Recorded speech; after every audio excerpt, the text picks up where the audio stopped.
সইতে পারবো না, আমি তোমার আম্মা জান তোমার চোখের পানি সইতে পারবো না। ওরে বাবা আপনারাই বলুন, আপনার ছোট্ট ছেলে কান্না করলে মা সইতে পারবে?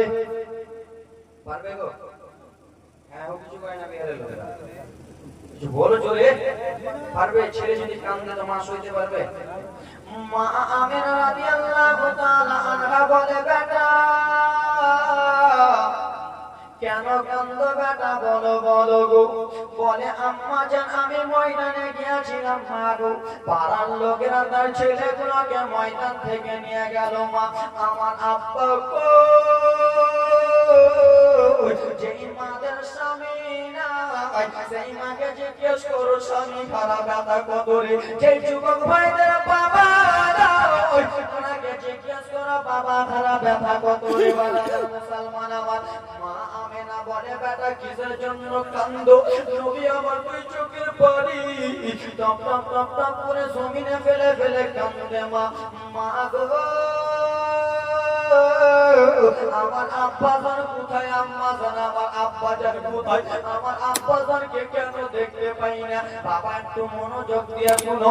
মায়া বেনা দুই চোখের পানি ও ভরা ব্যথা লইয়া মা আমেনা চোখের পানি যেন ফেলে। নবী আমার জিজ্ঞেস করে, মা আপনার চোখে কিসের জন্য জল গো মা? বলে, বেটা শুনো শুনো রে, তুমি আমাকে এমন একটা প্রশ্ন করেছো রে বেটা, তোমার আব্বা নাই, তোমার আব্বা জান যেন দুনিয়া থেকে পর্দা হয়ে গেছে, তোমার আব্বা জান যেন ইন্তিকাল হয়ে গেছে। এই কথা যেমনই আমার নবী শুনেছে, 6 বছরের নবী আমার টুকরে টুকরে কান্না করতে লাগলো। মা গো আমার আব্বা জান কোথায় মারা গেছে? মা আমার আব্বা জান কোথায় পর্দা হয়েছে? বলে, বেটা শুনো শুনো রে বেটা মুহাম্মদ, তুমি যখন আমার পেটে ছিলা তখন তোমার আব্বা জান কারোর সাথে যে মারা গেছে। নবী আবার দুই চোখের পানি টপ টপ টপ টপ করে জমিনে ফেলে কেঁদে বলে, মা আমি আমার আব্বার কবর দেখতে যাবো মা, আমি আমার আব্বার কবর দেখতে চাই।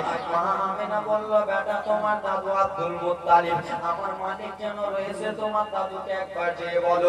নবী আমার দুই চোখের পানি টপ টপ টপ টপ করে জমিনে ফেলতে ফেলতে দাদুর কাছে গেলেন। দাদুকে যে বলে, দাদু ভাই আপনাকে আমি একটা কথা বলতে চাই দাদু ভাই। বলে, বলো বলো কথা বলো। বলো রে নাতি, কি এমন কথা বলবা বলো রে? তোমার চোখে কিসের জন্য জল, কিসের জন্য কান্দো? বলে, দাদু গো আমি আমার আব্বার কবর দেখতে যাবো দাদু, আমার আব্বা জান বিদায় হয়ে গেছে, আমি আমার আব্বার কবর দেখতে যাবো। আব্দুল মুত্তালিব বলে, পোতা শোনো শোনো রে, তোমার আব্বা জান গিয়েছিল 10টা ভাইয়ের সঙ্গে, তোমার আব্বা ফিরে এলো না, তুমিও যে এখন যেতে চাইলা ভাই রে আমার, আমার মনটা যেন কেমন কেমন করে। নবী আমার কেন্দ্রে কেন্দ্রে বলে, দাদা ও দাদু শোনো, আমি একাই যাবো না বাবার কবর দেখতে গো দাদু। বলে, কে যাবে তোমার সঙ্গে বলো? বলে, আমার সঙ্গে আমার আম্মা জান আমেনা যাবে। এই কথা যেমনই বলেছে, বলে ঠিক আছে পোতা যাও যাও রে পোতা, তোমার আম্মা জানকে নিয়ে এসো। বাবা লম্বা জীবনে সংক্ষিপ্ত আকারে সাজতেছি বাবা আমার। এই দাদু, এই দাদু আমার দিকে তাকাও, কোথায় দেখেছো?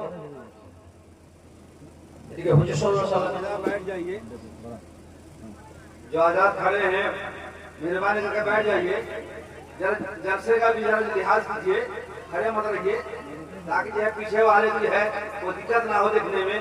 आप वजह बैठ जाइए, बैठ जाइए, आगे बैठ जाइए।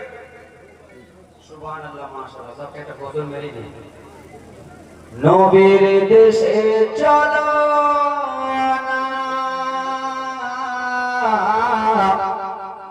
জিয়ারাতে ওই মদিনা, স্বপ্নে মোরা দেখি সোনার মদিনা। জোশে বলো, জোশে বলো না, নবীকে দেখতে চান না, নবী মুস্তাফার রওজা জিয়ারত করতে যাবেন না?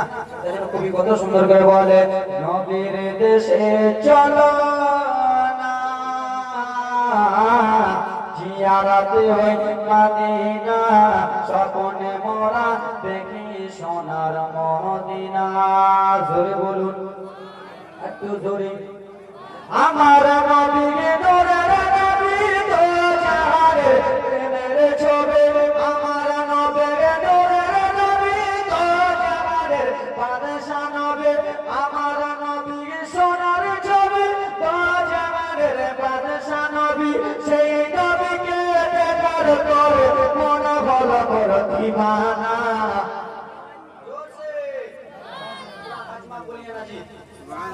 আমার নবীর সোনার ছবি তো জাগারে প্রেমের নবী সেই নবীকে দেখার করে মন ভালো করে দিবানা স্বপ্নে মোরা দেখি সোনার মদিনা ওগো নবীর দেশে চলো জিয়ারাতে হই মদিনা স্বপ্নে মোরা দেখি সোনার মদিনা জোরে বলুন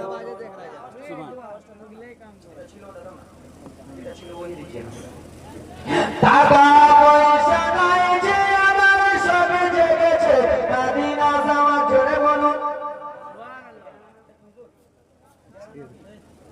হরিয়ানি হরিয়ানি হরিয়ানি তো যাক হরিয়ানি মানুষের সবাই কি বড় লোক সবাই বড় লোক হরিয়ানি মানুষের সবাই বড় লোক আছেন না গরিব আছেন আমি যেমন গরিব মদিনা যেতে পাই না আপনারা কেউ কেউ গরিব আছেন মদিনা যাওয়ার আশা আছে তাই তো কি টাকা নাই তাই কোন কোর্স করে টাকা পয়সা নাই যে আমার আশা জেগেছে মদিনা যাওয়ার পয়সা করে নাই যে আমার সব জেগেছে মদিনা যাওয়ার ওই হরিয়ানি বাপের দোয়া করো পারো রাখনা স্বপ্নে মোরা দেখি সোনার মদিনা ওগো নবীর দেশে চলো জিয়ারাতে হই মদিনা স্বপ্নে মোরা দেখি সোনার মদিনা জোরে বলুন আল্লাহ তোমার মেঘমান করে জোরে আল্লাহুম্মা আমিন মাওলা তোমার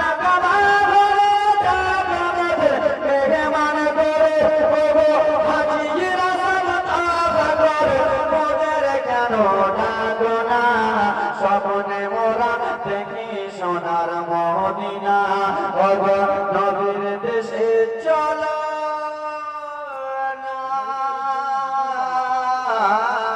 জিয়ারাতে হই মদিনা স্বপ্নে মোরা দেখি সোনার মদিনা মা আমিনাকে নিয়া নবী আমার রওনা হয়ে গেলেন দাদুর কাছে দাদু গো আমি একাই যাব না দাদু আমার সঙ্গে আমার আম্মা যাবে বলে ঠিক আছে পোতা যাও যাও রে পোতা কিন্তু তোমরা যেও রে পোতা তোমরা তাড়াতাড়ি করে ফিরে চলে এসো কেন রে পোতা তোমার আব্বা জান যেদিন থেকে পর্দা হয়েছে রে আমার মনটা ভালো করে না বৌমা আমেনাকে ডাকলো বেটি আমেনা শুনো রে আমার পোতা মোহাম্মদকে নিয়ে যাও তার বাবার খবরটা একবার জিয়ারত করে নিয়ে এসো মা আমেনা বলে আব্বা ঠিক আছে যাইতেছি বাবা গো আমার ওরে বাবা লম্বা জীবনী ছিল যেমনই উনি সাজানো হলো উনি যেমনই সাজিয়েছে রে বাবা বিশ্ব নবীর দাদু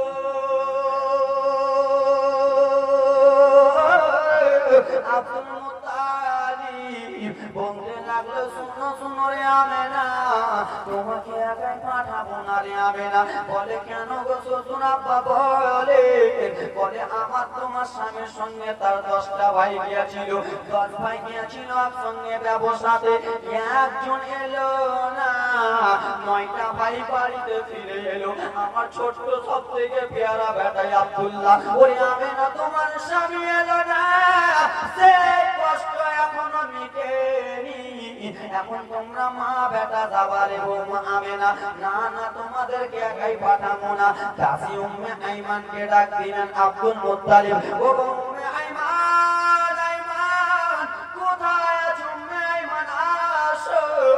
উম্মে আইমান এসে বলে আব্বা হুজুর কিসের জন্য ডেকেছেন বলুন। বলে উম্মে আইমান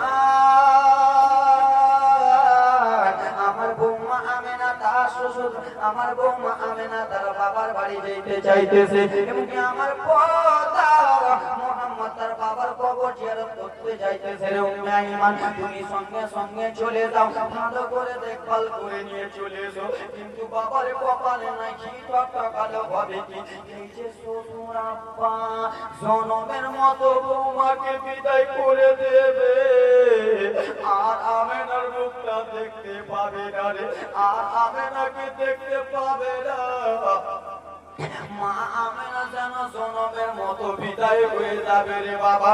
মুখনিকে সাজালো আর মুখনিকে সাজিয়ে ওরে বাবা নবীকে উম্মে আইমানকে মা আমেনাকে এক জায়গাতে করলো রে।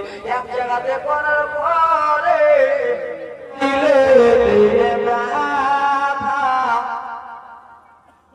কখন দিও না কখন দিও না মায়ের দিলে দিলে ব্যথা কখন দিও না কখন দিও না। মায়ের মতো এত আপন মায়ের মতো এত আপন পূর্ণিয়া বুঝলে পাবে না। মায়ের মতন আপন পাবে যে না সদলা পাবে আপন মা পাবে হ্যাঁ বুঝবে। মায়ের মতো এত আপন মায়ের মতো এত আপন পূর্ণিয়া বুঝলে পাবে না। মায়ের দিলে দিলে ব্যথা কখনো দিও না কখনো দিও না। জোরে বলুন সব মায়ের দোয়াতে আলেম ওলামা হাজী গাজী নামাজি পুলিশ প্রশাসন যত যা সব মায়ের দোয়াতে দায়িত্ব নাকি এজন্য খুবই কত সুন্দর করে বলে মায়েরই তো দোয়া যারই লেগে যাবে যারই লেগে যাবে হারা বাপেরই তো দোয়া যারই লেগে যাবে যারই লেগে যাবে যত চাওয়া পাওয়া আল্লাহ দিয়ে দেবে খোদা ফিরিয়ে দেবেন। মায়ের পাওয়া যাই রে মায়ের চাওয়া যাই রে কাবার মদিনা